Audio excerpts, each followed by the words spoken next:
Can you take Tesamorelin and Sermorelin together? Well, in this video, I'm going to deconstruct where you wouldn't want to take them together because they're growth hormone secretagogues. But I'll also show if you do want to maybe have fitness goals, you're stepping on a bodybuilding stage, I'll share with you ways you can do it safely and effectively without just throwing away some really amazing peptides. So stick around because at the end, what I'm going to share with you is a specialized stack of how you can use Tesamorelin and Sermorelin, but also how there's another peptide you can use to get an even better benefit. So let's jump in.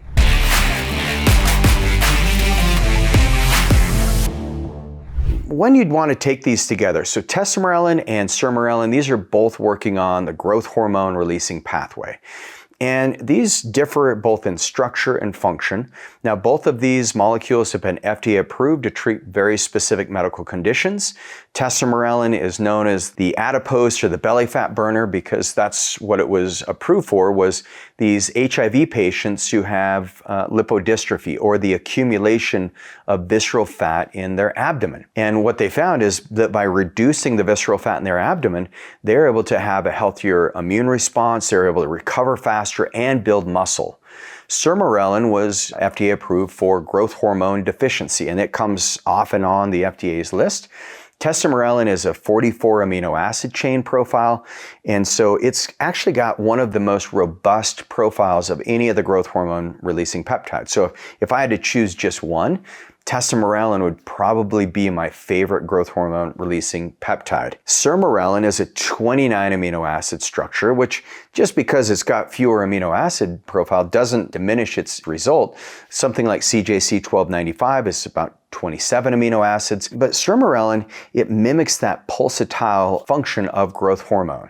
So growth hormone in the body, just so we'll do a little bit of anatomy, what growth hormone does is it's expressed primarily when our body is recovering, and it's expressed at greater levels when we're younger because if you think of like Andre the Giant, he had an overexpression of growth hormone, and unfortunately he died at a young age. And if you guys remember Princess Bride, wasn't that the best show?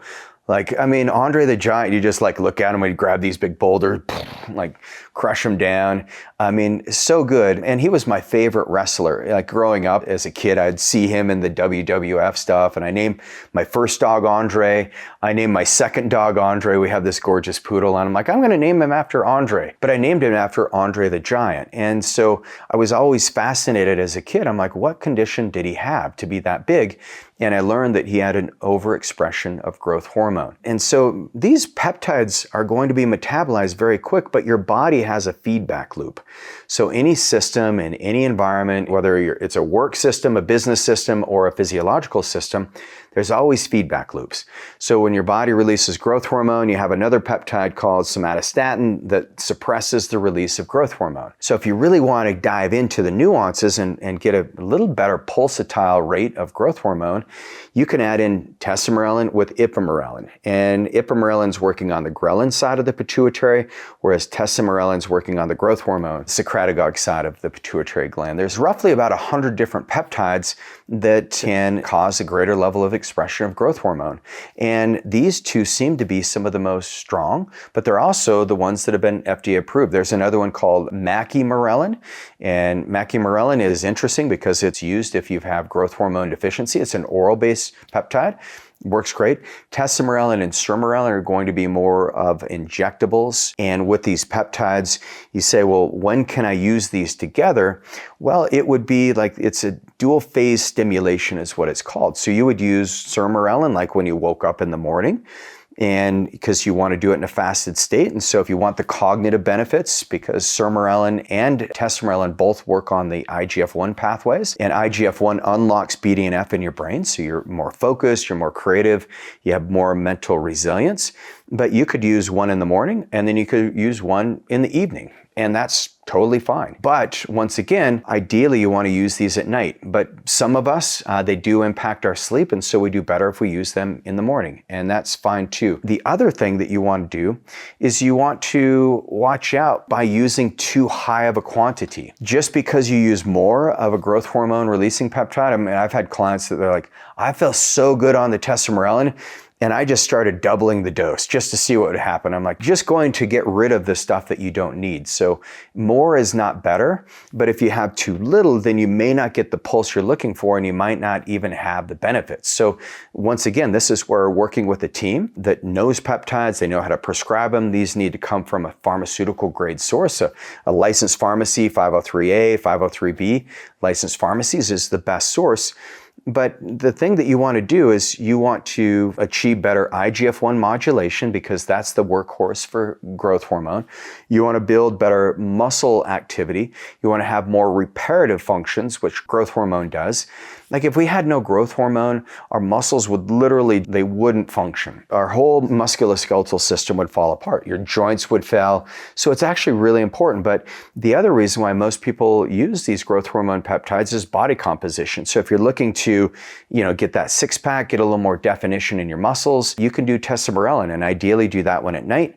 Do Sermorelin in the morning, or if it's post-workout, like maybe you ate before your workout, you worked out 60 minutes, you wait another 30 minutes, and then you can take the Sermorelin, and you can get a nice little pulse of growth hormone. The other thing that you can do is if you're older, like maybe you're in your 60s, and you have this very low IGF-1 levels, like if your IGF-1 levels are in the double digits, or especially in the single digits, you've got a very severe growth hormone deficiency. And so what you can do is you can use the pulsatile function of Sermorelin and then Tesamorelin, and you'll do really well on it. If you're looking for performance, we've seen this in athletes who are really looking to recover.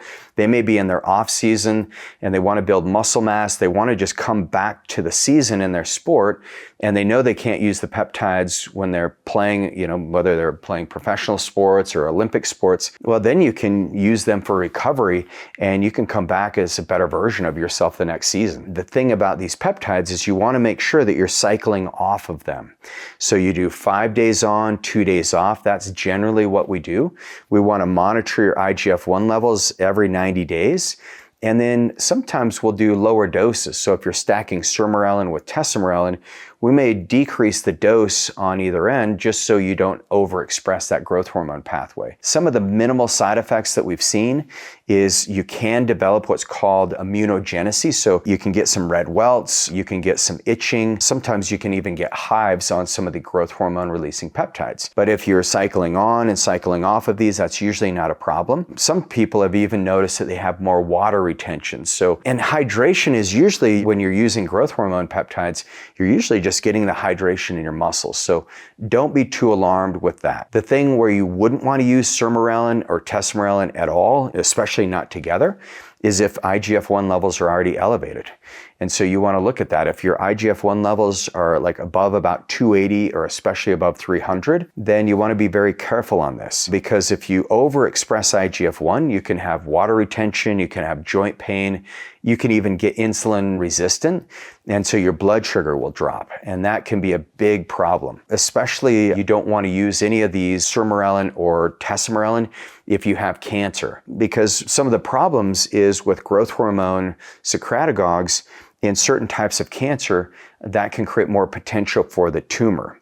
And so if you have a history of this, like if you have active cancer or even a history of it, of a tumor that expresses IGF-1 receptors, then you want to be careful, because some of these cancerous tumors, IGF-1 can actually feed them.